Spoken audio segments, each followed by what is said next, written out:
सो पंच नमोकारो सब पावकनाशनो मंगलानंत संगे सिंह परमं हवै मंगलम।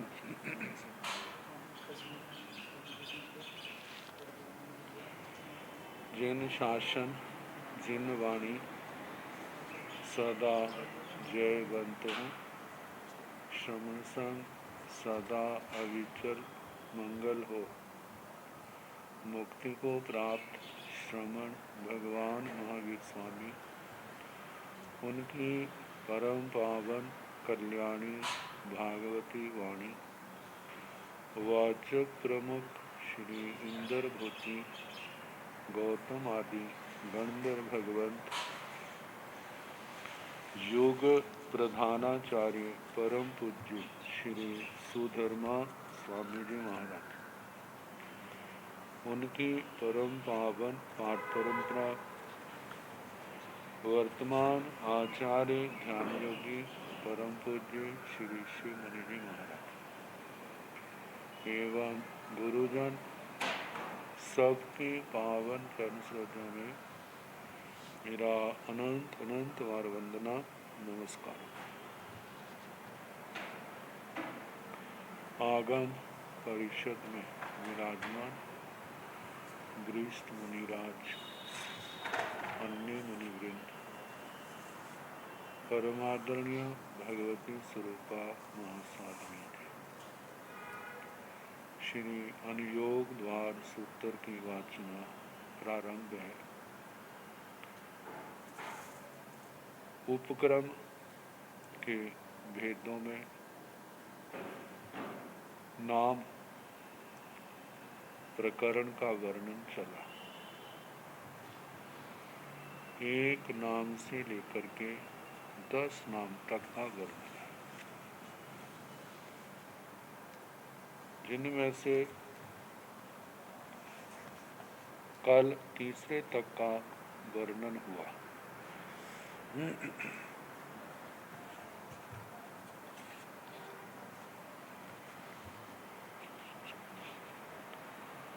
तीन नाम में द्रव्य गुण पर्याय इनका वर्णन आया। फिर तीन लिंगों को लेकर के भाषा में, प्राकृत भाषा में जो प्रयोग होता है,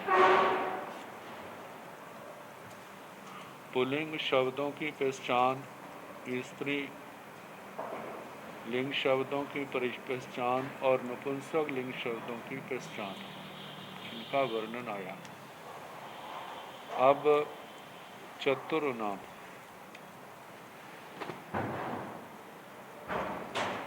चतुर्नाम में 4 को लेकर के वर्णन है। सेकिंतंग चतुर्नामे चतुर्नामे 24 पणते तंजहा आगमेण लोभेण पयाये विगारेण।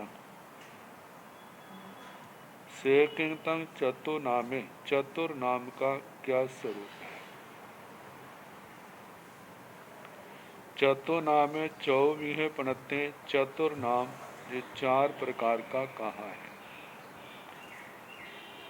तंजाह जैसे के आगमेणम, ये चारों ही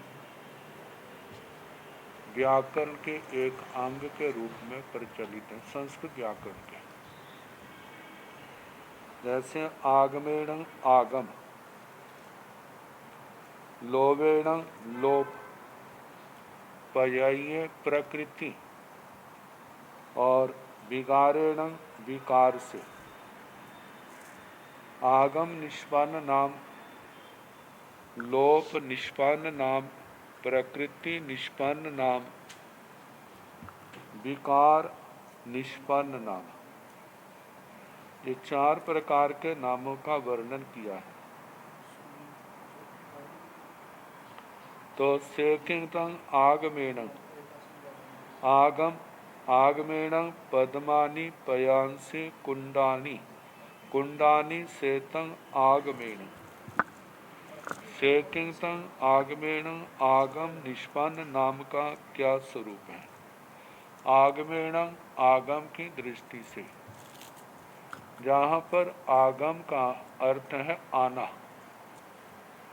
जब हम शब्दों की सिद्धियां करते हैं तो उस शब्द को निष्पन्न करने के लिए कहीं पर आगम होता है, कहीं पर लोप होता है, कहीं पर विकार होता है, अलग अलग।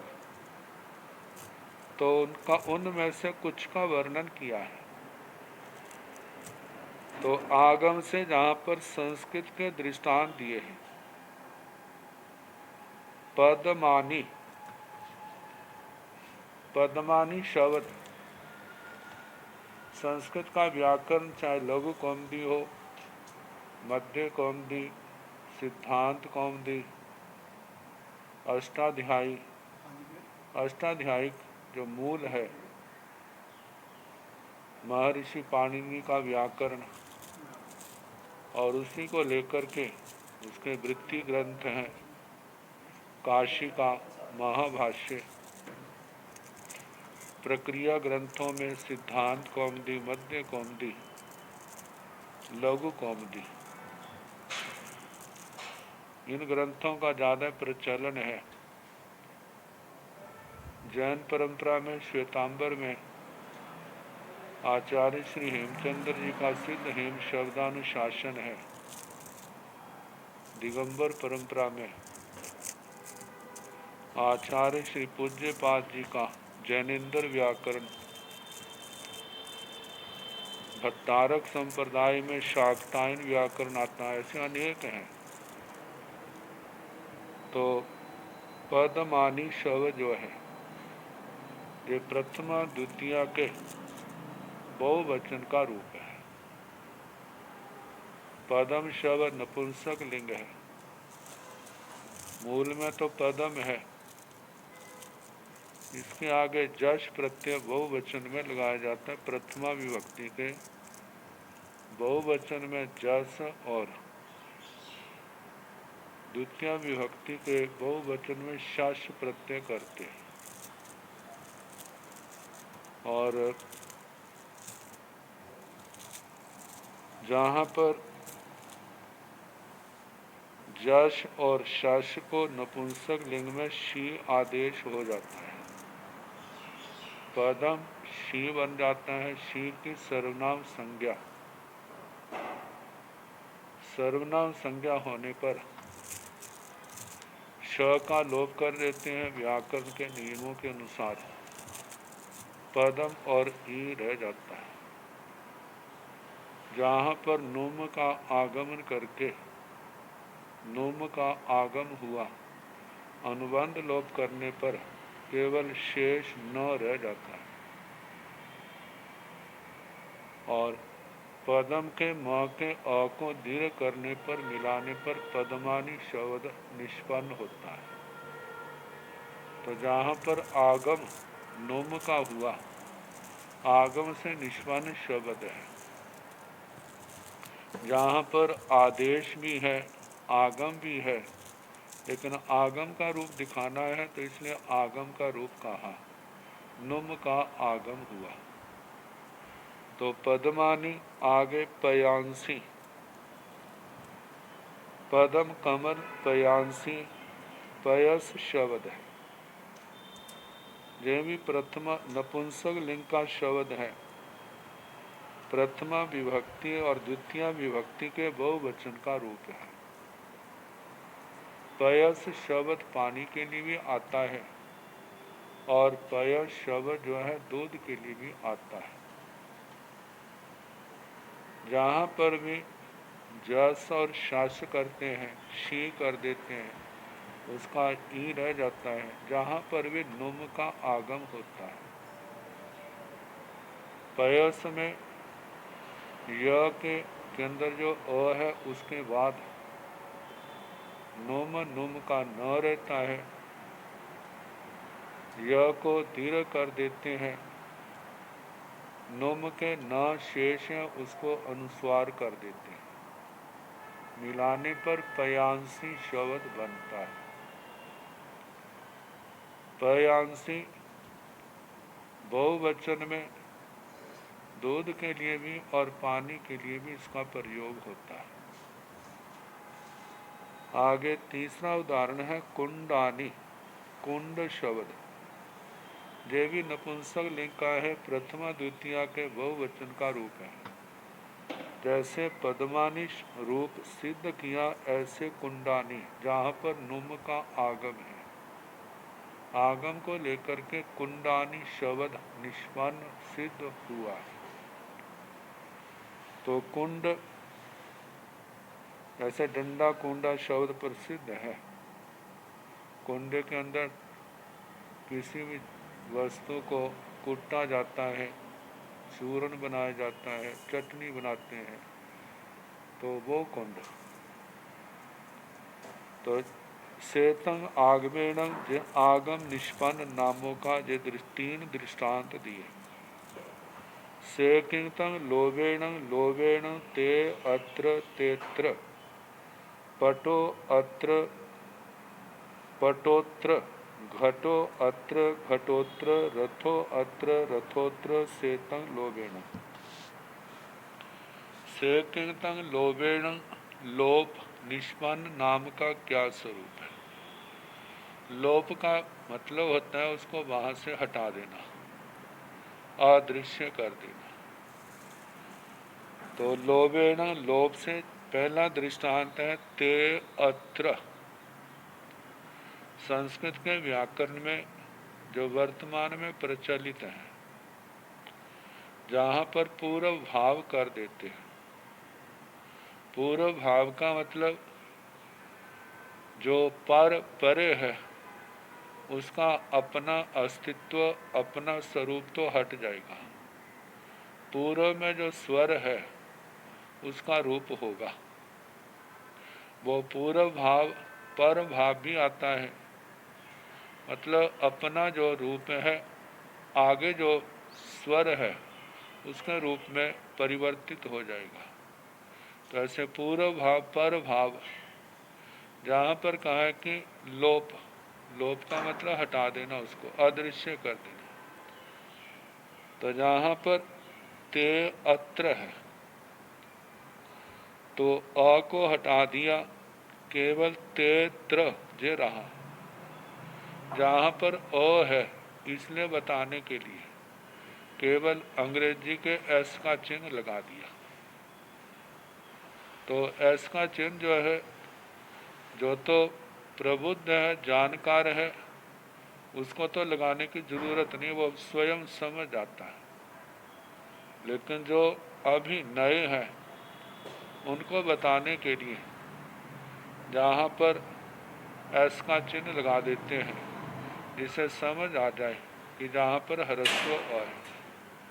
कितने स्थानों पर डबल एस भी होता है, दो एस, तो उससे समझा जाता है जहाँ पर दीर्घ आकार था उसको हटा दिया। जहाँ दीर्घ संधि करते हैं तो वहाँ पर ये समझा जाता है कि जो दीर्घ आकार है वो आगे है, ह्रस्व पहले है। तो ते अत्र से तेत्र ऐसा रूप बना।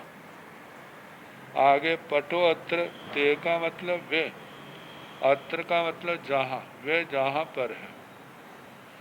पटो अत्र, पटो का मतलब पट कपड़ा, अत्र जहाँ, जहाँ पर भी अ का लोप कर दिया, पटोत्र ऐसा बना। घटो अत्र, इसका भी ऐसे है, अ को हटा दिया और घटोत्र ऐसा रूप बना। ऐसे रथो अत्र, जहाँ पर भी अ हटा दिया, रथोत्र ऐसा रूप बना। सेतंग लोभेण, इस प्रकार लोप निष्पन्न नामों का वर्णन हुआ। अब संस्कृत के अनुसार ते जो है जे तो प्रथमा विभक्ति का, तद शब्द का पुल्लिंग का बहुवचन है, जहाँ पर तो ए ही है। जैसे पटो अत्र है तो जहाँ पर मूल जो है पट है, अत्र व्याकरण के नियमों के अनुसार सु प्रत्यय लगता है, पट जमा सु। ऐसे घाट सु, रथ सु, सु को रू कर देते हैं। आगे जब अकार होता है, ऐसे संस्कृत में हर्ष प्रत्याहार आता है, उसको लेकर यदि जो परे हो तो रू को ऊ हो जाता है। रू को ऊ होने पर पट जमा ऊ, घाट जमा ऊ, रथ जमा ऊ, इनका गुण भाव हो जाता है। अ और ऊ मिलकर के ओ बन जाता है। ऐसे पटो, अ को पूर्व भाव हो गया, इस व्याकरण के अनुसार अ का लोप हो गया। तो जे नाम तेत्र, पटोत्र, घटोत्र, रथोत्र बने हैं, जे लोप निष्पन्न नाम है। से किंतंग पगतिये अग्नि एतौ पटु इमौ शाले एते माले इमे सेतम पगतिये। से किंतंग पगतिये, प्रकृति निष्पन्न नाम का क्या स्वरूप है? व्याकरण में प्रकृति भाव एक शब्द आता है संधि प्रकरण में।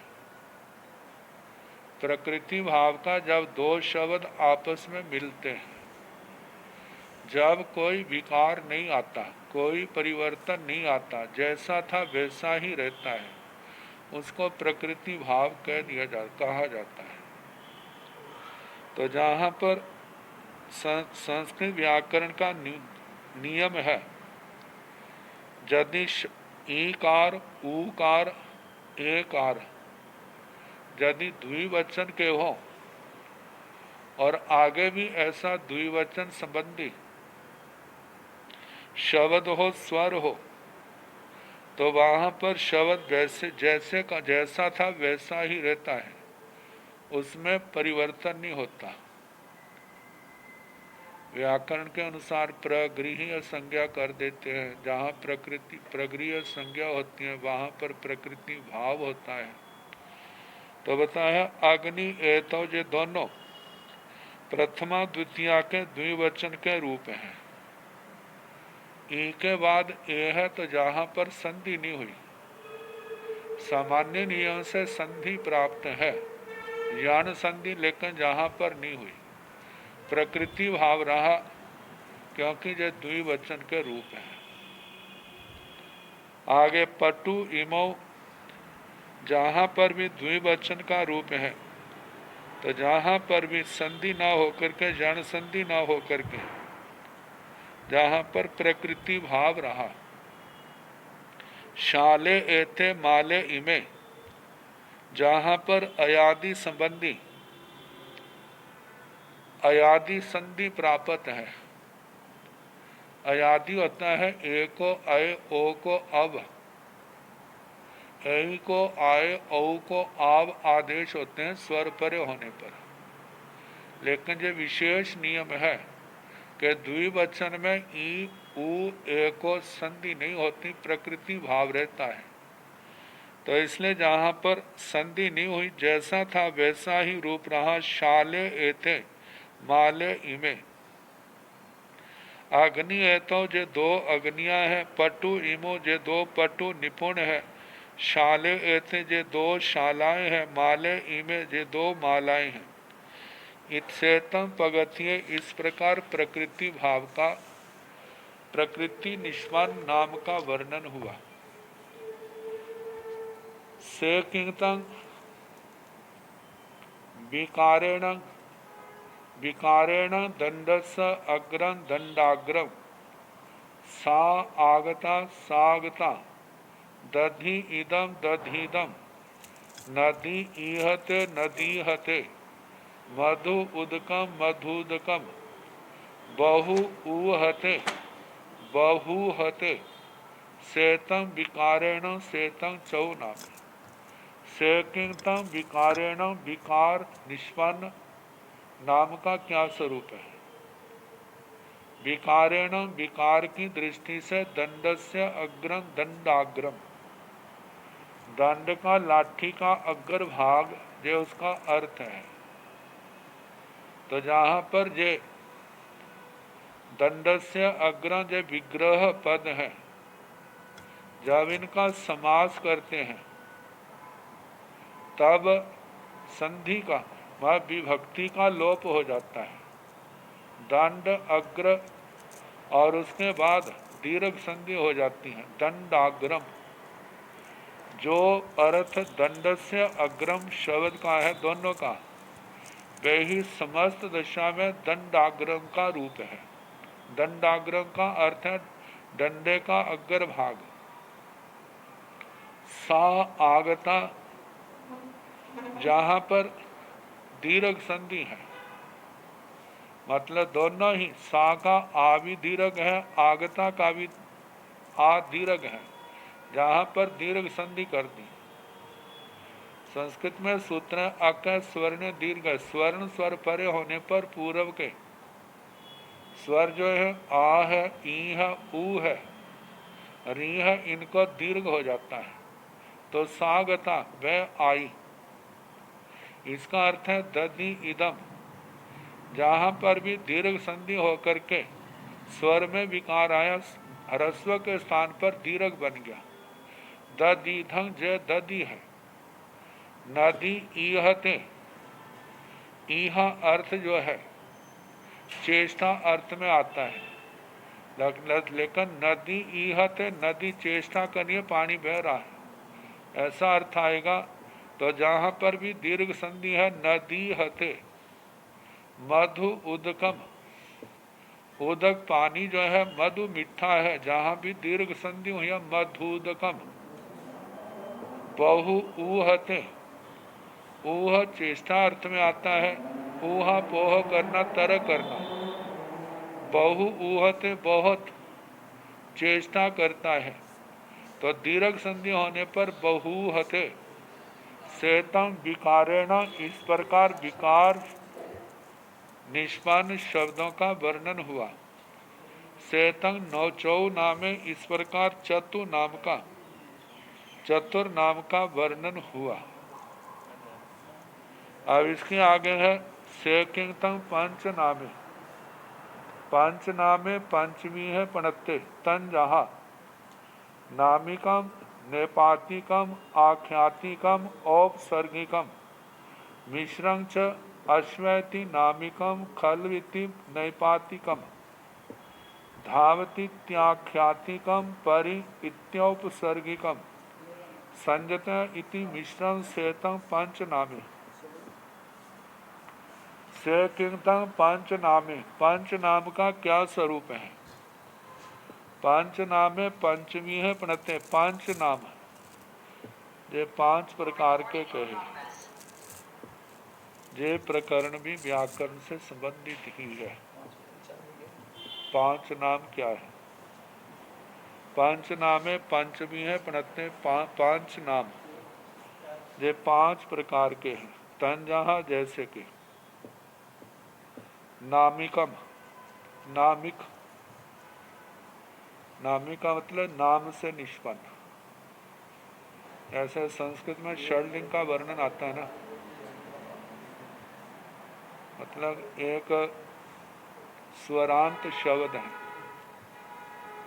जिनको अजंत कह देते हैं, एक हलंत शब्द होते हैं जिनके अंत में अंतिम व्यंजन हल होता है। और जैसे स्वरांत जो है उनको अजंत, पाणिनि व्याकरण के अनुसार आच से न स्वर लिए जाते हैं, हाल से सारे व्यंजन ले लेते हैं। आच स्वर है अंत में, जिनके वो स्वरांत अजंत कहते हैं। और जिन शब्दों के अंत में हल है उनको हलंत कहते हैं, व्यंजनांत। जैसे अजंत में तीन प्रकार के स्वरांत, तीन प्रकार के शब्द, स्त्रीलिंग, पुल्लिंग, स्त्रीलिंग और नपुंसकलिंग। जैसे राम शब्द है, विषव शब्द है, कवि शब्द है, साधु शब्द है, ये जो है अजंत है। तो ये पुल्लिंग के शब्द, स्त्रीलिंग के रमा है, गौरी है, गंधारी है, ऐसे शब्द जो हैं ये स्त्रीलिंग के हैं, स्वरांत अजंत। आगे नपुंसक लिंग में ज्ञान शब्द है, फल शब्द है तो अकारांत या ईकारांत उकारांत भी आते हैं, लेकिन जो नपुंसक लिंग के शब्द है अजंत। आगे हलंत में पुल्लिंग में शब्द आते हैं, जैसे अस्मद शब्द आता है, जुष्मद शब्द आता है, और इसके साथ और अनेक शब्द हैं। दूह शब्द आता है, संस्कृत व्याकरण के अनुसार निष्पन्न जो हलंत हैं, पुल्लिंग के, स्त्रीलिंग के, नपुंसक लिंग के। तो ये शब्द जो है इनको नामिक कहा जाता है, नाम निष्पन्न, नाम से जिनकी सिद्धि की है। दूसरा है नैपातिकम, निपात से संबंधित। निपात ये भी व्याकरण का एक अलग से प्रकरण है, जिसको अव्यय प्रकरण कह देते हैं। उनको निपात आदेश हो जाता है, निपात से निष्पन्न। तीसरा है आख्यातिकम, आख्यातिक, इससे क्रिया शब्द लिए जाते हैं, जैसे धातुओं का प्रकरण जो आख्यातिक है। औपसर्गिक, औपसर्गिकम उपसर्ग से संबंधित। संस्कृत व्याकरण में जैसे प्र, प्रा, अप, सम, अनु, अव, निस, निर, दुस, ये बाई उपसर्गें आती हैं। उपसर्ग जैसे जो निष्पन्न शब्द है वो औपसर्गिक होता है। आगे मिश्रम च, पांचवा है मिश्र। मिश्र में जहाँ पर उपसर्ग भी है और धातु भी है, मतलब संयोग से, मिलाप से जो शब्द निष्पन्न हुआ है वो मिश्र है। तो ये 5 प्रकार के नामिक, नैपातिक, आख्यातिक, औपसर्गिक, मिश्र। तो इनके दृष्टांत हैं अश्व इति नामिकम, अश्व शब्द। जैसे अश्व बन जाता है, वह जितने भी नाम से संबंधित शब्द हैं वो नामिक है। खलमिति नैपातिकम, खलु, खलु शब्द एवं खलु, समणेन भगवया महावीरेण, खलु का प्रयोग होता है। तो खलु शब्द जो है जो निपात है, निपात से निष्पन्न नैपातिक। धावती त्याख्यातिकम, धावती इति आख्यातिकम, धावती शब्द है। धावती है, भवती है, गच्छति है, अतति है, ब्रजति है। लगभग 2000 के लगभग धातुएं हैं। इन धातुओं से निष्पन्न जो शब्द है वे क्या है? आख्यातिक। और धातुओं का क्रिया प्रकरण का शब्द जो है वो आख्यातिक है। जहाँ पर कृत प्रत्यय लगाते हैं धातुओं से उनको कृदंत कहा जाता है। तो धावती जो आख्यातिक रूप है। परि इत्योपसर्गिकम, परि जो है, जो 22 उपसर्ग कहे हैं। हमारे उपसर्ग तो कष्ट के लिए आता है ना, लेकिन ये तो वो कष्ट नहीं है। ये तो कहा जाता है, वह देखा जाए तो शब्द के लिए तो कष्ट ही हो जाता है, शब्द का अर्थ बदल जाता है। कहते हैं उपसर्ग लगाने पर कभी तो जैसा था वैसा ही अर्थ रहता है, कभी उसका बिल्कुल अर्थ बदल जाता है। कहीं पर उसका अर्थ में विशेषता आ जाती है। हमारे कथाओं में व्याकरण संबंधित आता है। जैसे हरिंग धातु है हरण, हरण चुराने अर्थ में आ जाती है, ले जाने में भी आ जाती है, हरती कर दिया। और इसका हार शब्द बनता है। हार शब्द एक गले का भी हो जाता है, गले का हार। एक हार शब्द पराजय का भी अर्थ होता है। अच्छा, हार के आगे परी लगा देते तो परिहार बन जाता है। परिहार करने का मतलब दूर करना। और परी के स्थान पर आ लगा दे तो आहार करने वाला आ गया, खाने वाला आ गया। और यदि हार के आगे सम उपसर्ग लगा दे तो संहार बन जाता है, संहार विनाश बन जाता है। और हार के आगे भी उपसर्ग लगा दें तो विहार शब्द बन जाता है। तो ऐसे उपसर्ग लगाने से कितनी बार शब्द शब्द का अर्थ कहाँ से कहाँ पर पहुँच जाता है। तो संख्या में तो ये 22 है, लेकिन धातुओं के आगे प्रयोग होती है। तो जहाँ साहित्य में पढ़ते हैं तो इन सब के प्रकरण स्थान स्थान पर ये प्रसंग आते धातुओं के।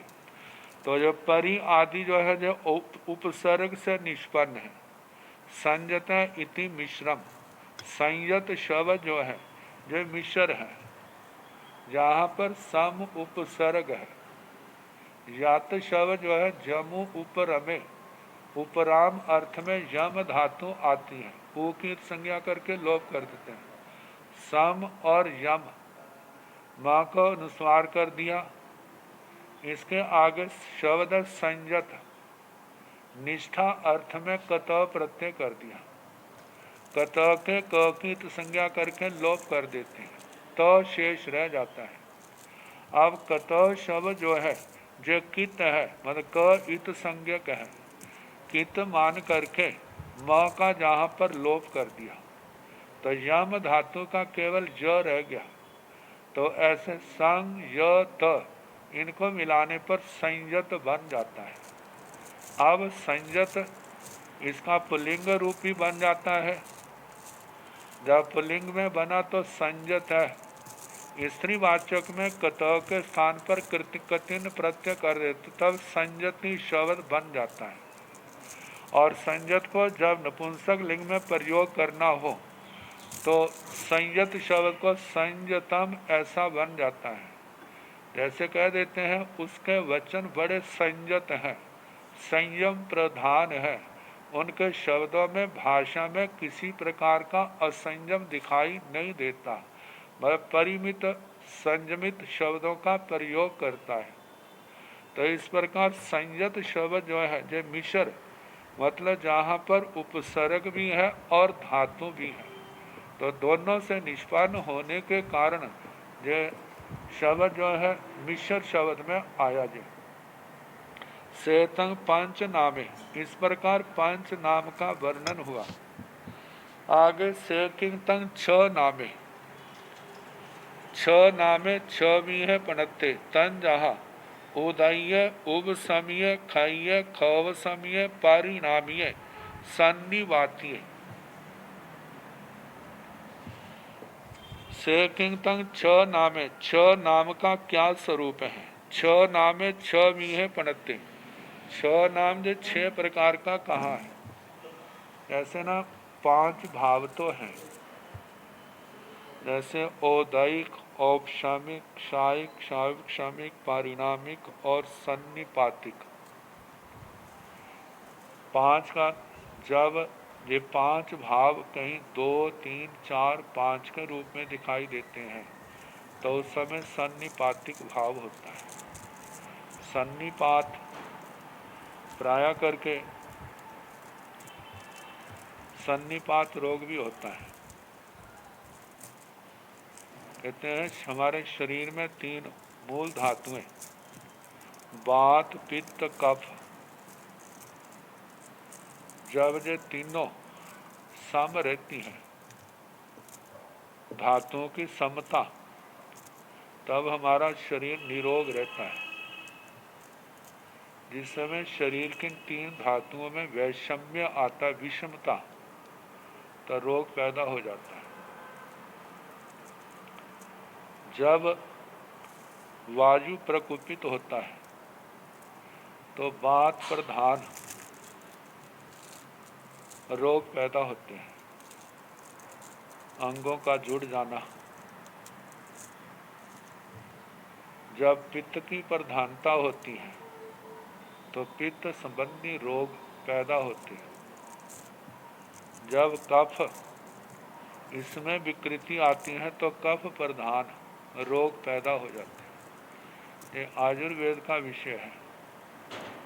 तो प्राचीन काल में व्यक्ति को स्वस्थ करने के लिए शरीर की धातुओं में जो विषमता आती है उसको दूर करने के लिए वैसी ही वस्तुओं का उसको प्रयोग कराया जाता था।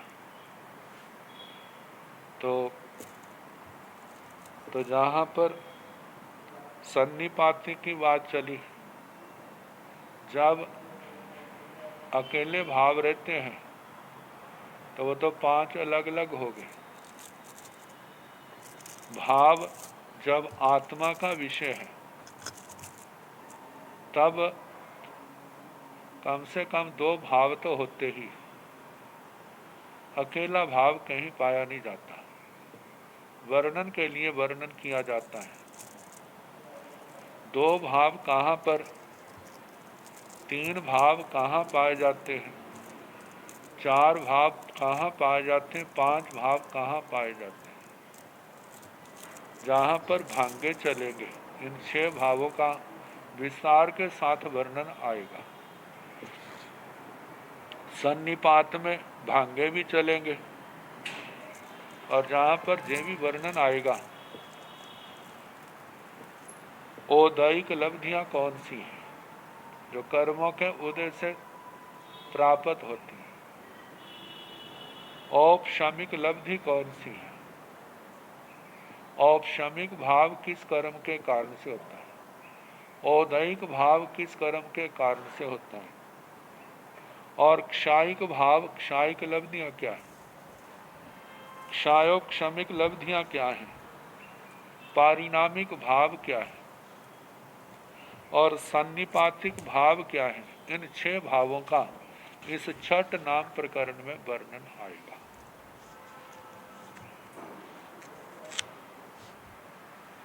अब पहले इनके अर्थ।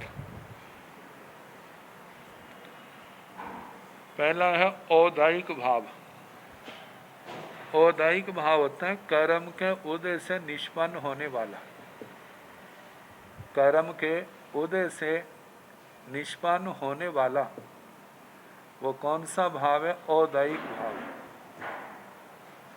हमारा मनुष्य गति नाम कर्म उदय है, उसके कारण से हमारे को मनुष्य पर्याय मिली है। ये नाम कर्म को लेकर के एक औदैहिक भाव है। ज्ञानावरणी कर्म के कारण के उदय से हमारे ज्ञान में हीनता आती है, ये भी औदैहिक भाव है।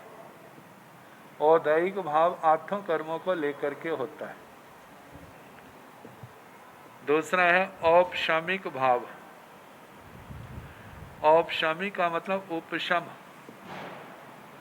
कर्म सत्ता में तो है लेकिन उदय में नहीं है।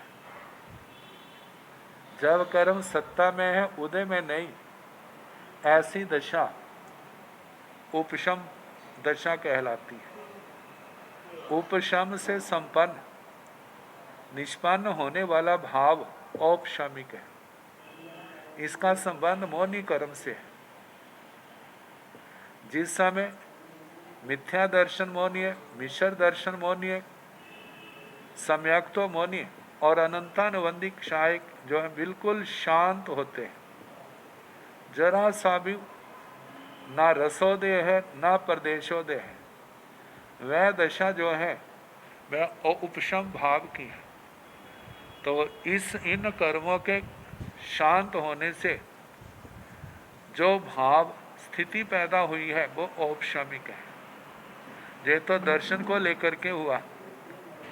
जब मौनी कर्म की सारी प्रकृतियां शांत होती, चारित्र की भी, तो उस समय चारित्र संबंधी जे भाव जो 11वें गुण स्थान में पैदा होता है, उपशांत मौनी गुण स्थान,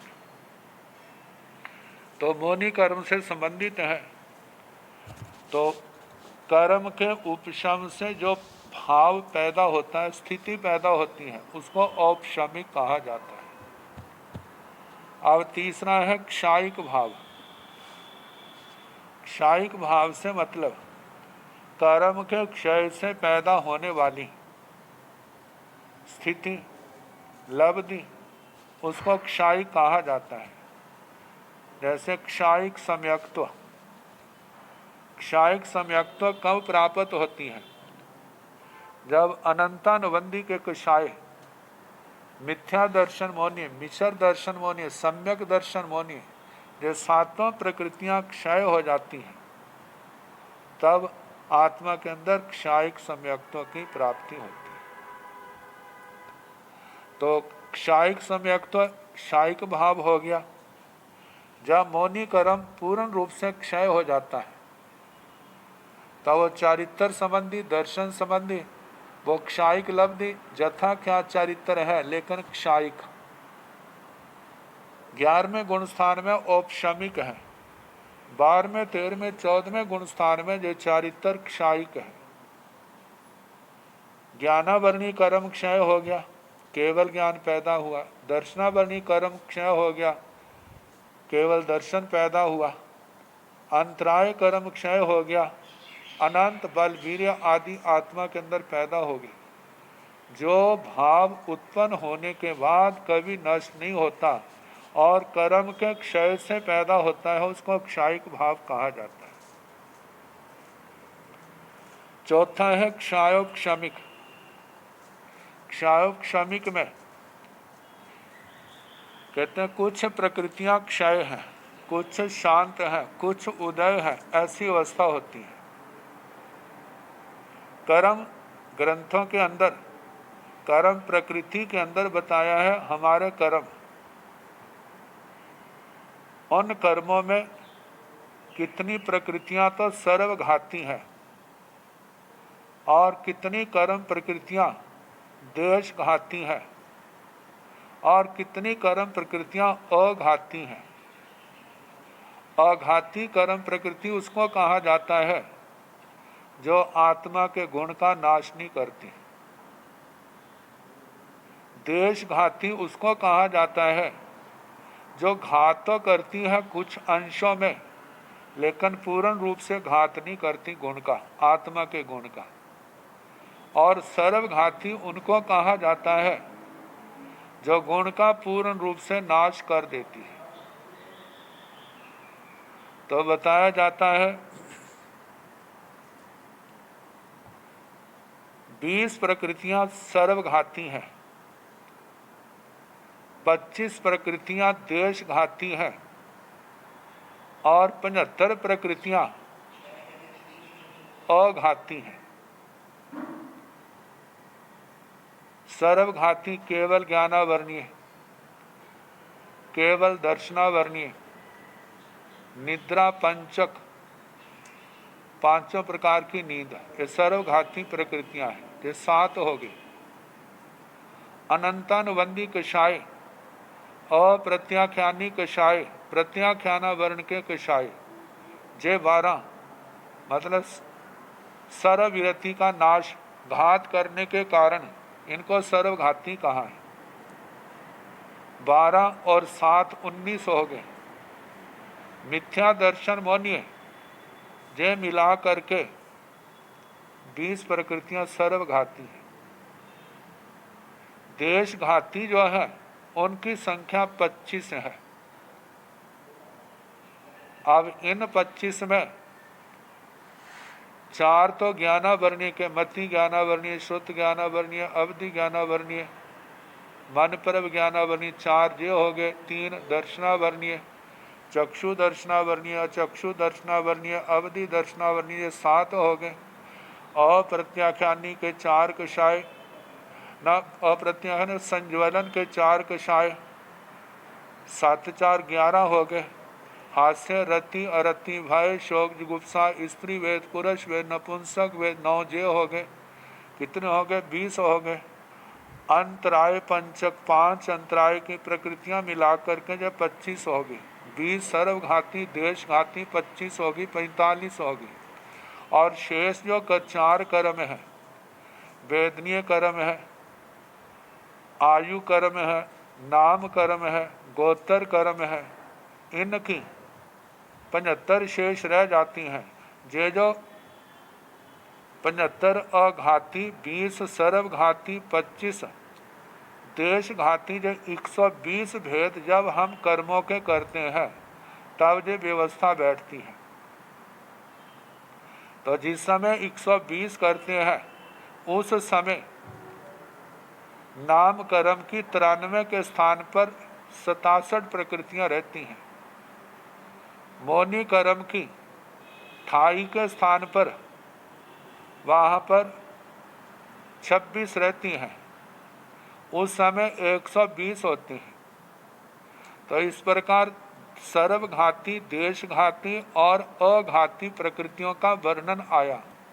बात तो क्षोभशम भाव की चल रही है। जिस समय सर्वघाती प्रकृति का उदय होता है उस समय उस गुण का पूर्ण रूप से विनाश होता है।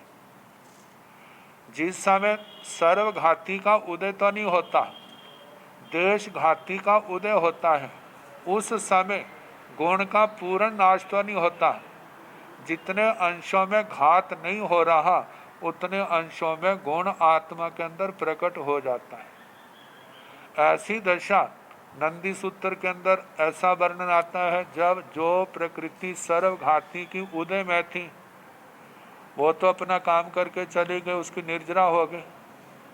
जो दूसरी सर्वघाती प्रकृति है उसका अभी उदय आने का समय नहीं आया। जब समय नहीं आया तो उसने तो अभी फल देना नहीं है। और इसके बीच में देशघाती प्रकृति का उदय है।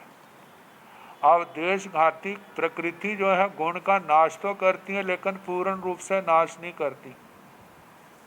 नहीं करने के कारण से आत्मा के अंदर उस गुण का उद्भव, वो गुण प्रकट हो जाता है। और जैसे हमारे देखें केवल ज्ञान की तो सर्वघाती प्रकृतियां, केवल ज्ञान तो है नहीं, लेकिन देशघाती मति ज्ञान, श्रुत ज्ञान, ये तो व्यक्ति के पास जो सम्यक दृष्टियां उनके पास है। अब मति ज्ञान, श्रुत ज्ञान होने के कारण से इनको क्षयोपक्षमी कहा है, देशघाती प्रकृतियां हैं। ऐसे अवधि ज्ञान, मनप्रव ज्ञान, चक्षु दर्शन, अचक्षु दर्शन, अवधि दर्शन, इनके कारण से जो आत्मा में गुण पैदा हुए हैं ये किस कौन सी दशा के हैं? ये क्षयोपक्षमिक है। आत्मा के पास जो सामायिक चरित्र है, छेदोपस्थापनीय चरित्र है, परिहार विशुद्धि चरित्र है, सूक्ष्म संप्राय चरित्र है, ये चरित्र कैसे हैं? क्षयोपक्षमिक है।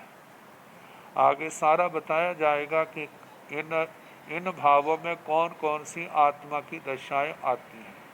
तो क्षयोपक्षम सर्वघाती का नाश हो गया, दूसरी का उदय नहीं। देशघाती का उदय है, वो गुण का सर्वथा नाश नहीं करती।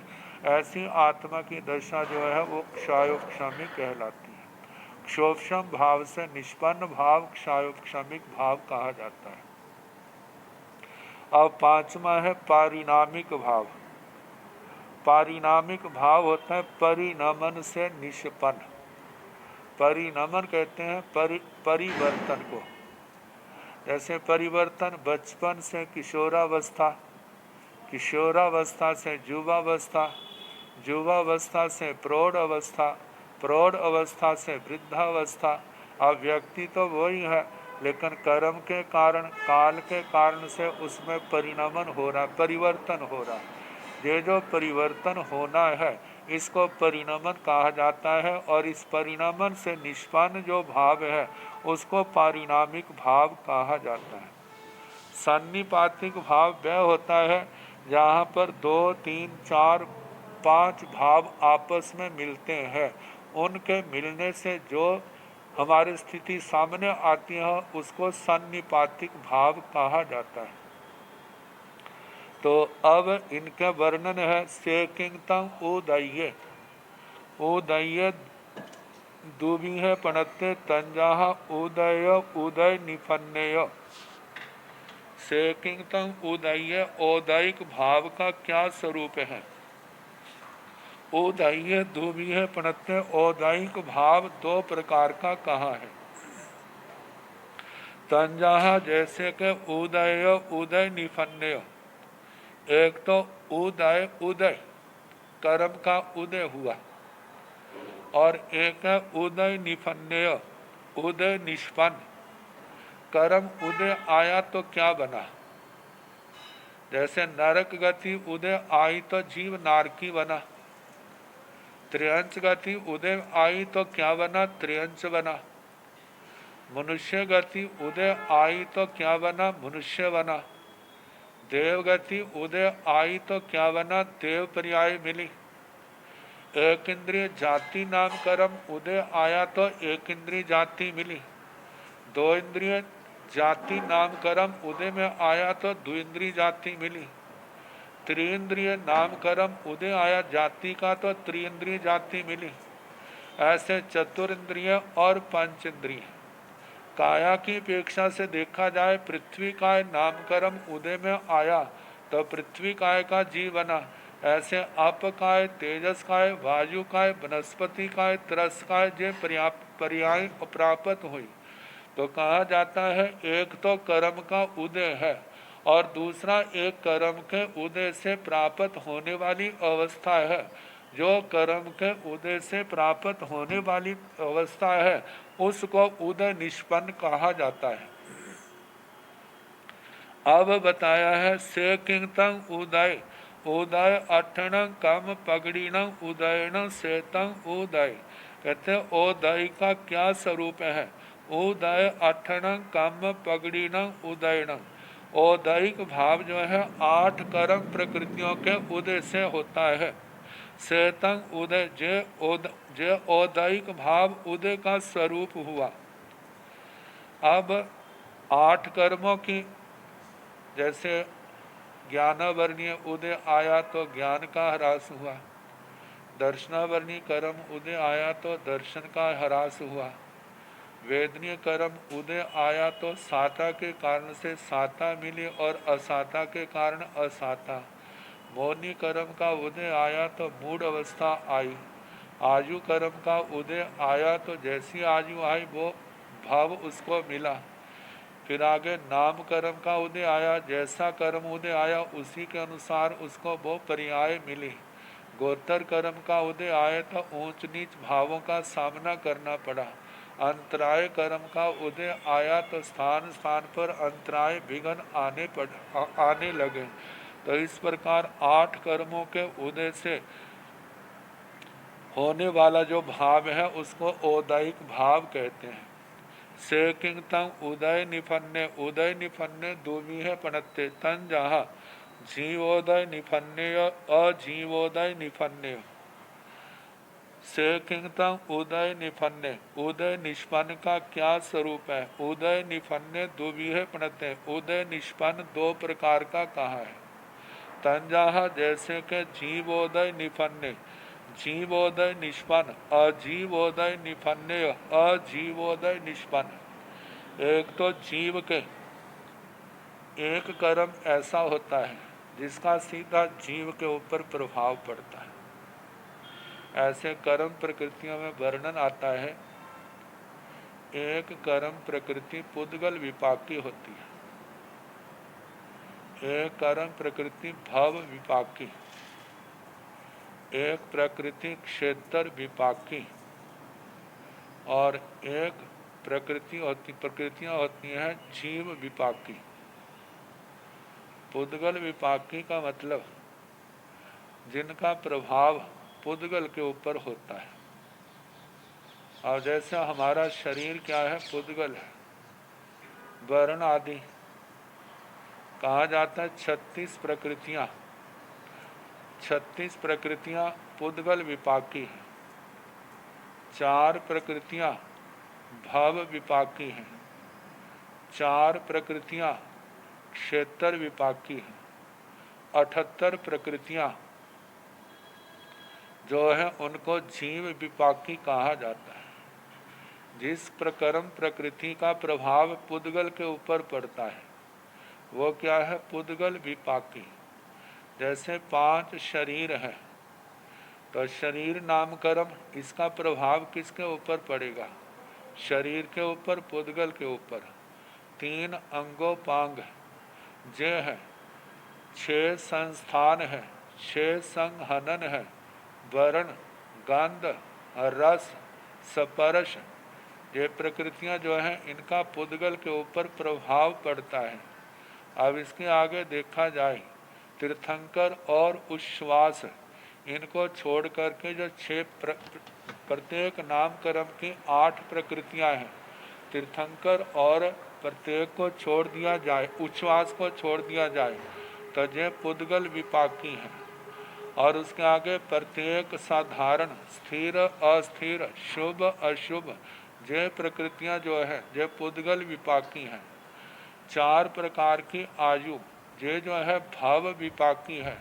4 आनुपूर्वियां हैं, इनको क्षेत्र विपाकी कहा जाता है। बाकी जो प्रकृतियां हैं 78 जो हैं वे जो है उनको जीव विपाकी कहा जाता है। तो जहाँ पर वर्णन आया है उदय निष्पन्न भाव जो है 2 प्रकार का है, एक जीवोदय निष्पन्न और एक अजीवोदय निष्पन्न। जीव के साथ मतलब ये जीवोदय निष्पन्न कौन से भाव हैं, अजीवोदय निष्पन्न कौन से विभाग हैं? तो जीव विपाकी और अजीव विपाकी प्रकृतियों का कुछ वर्णन जहाँ पर किया है।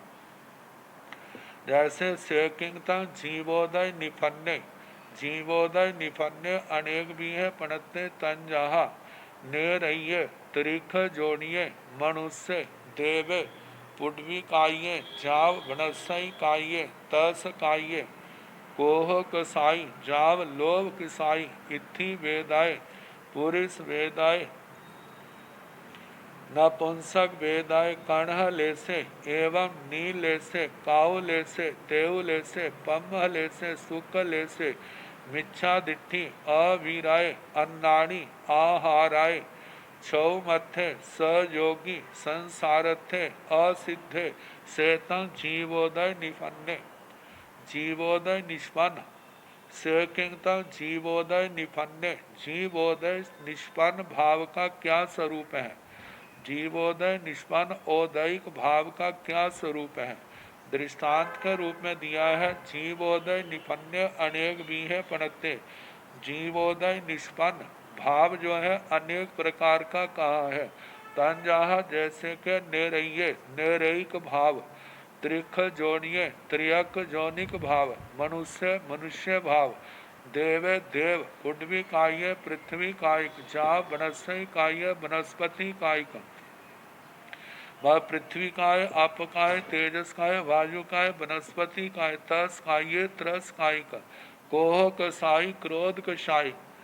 आगे मान माया लोभ, मान कसाई, माया कसाई, कसाई लोह कसाई, लोभ कसाई, इत्थि वेदाय, स्त्री वेद वाला, स्त्री वेदक, पुरुष वेदय, पुरुष वेदक, नपुंसक वेदय, नपुंसक वेदक, कणह लेसे, कृष्ण लेशा वाला, एवं इस प्रकार नी लेसे, नी लेशा वाला, काऊ लेसे, कपोत लेशा वाला, तेव लेसा, तेजो लेशा वाला, पम्ह लेसे, पदम लेशा वाला, सुक लेसे, शुक्ल लेशा वाला, मिच्छा दिट्ठी, मिथ्या दृष्टि, अविराय, अविरत, अन्नाणी, अज्ञानी, आहाराय, आहारक, सौमथे, सदमस्त, सयोगी, सयोगी, संसारथे, संसार, संसार दशा, असिद्धे, असिद्धत्व, जे भाव जो है सेतन जीवोदय निपन्ने, जे जीवोदय निष्पन्न है। आगे अजीवोदय निष्पन्न भाव कौन से है, इनका कल जैसे समय होगा उसके अनुसार कराने का प्रयास करें।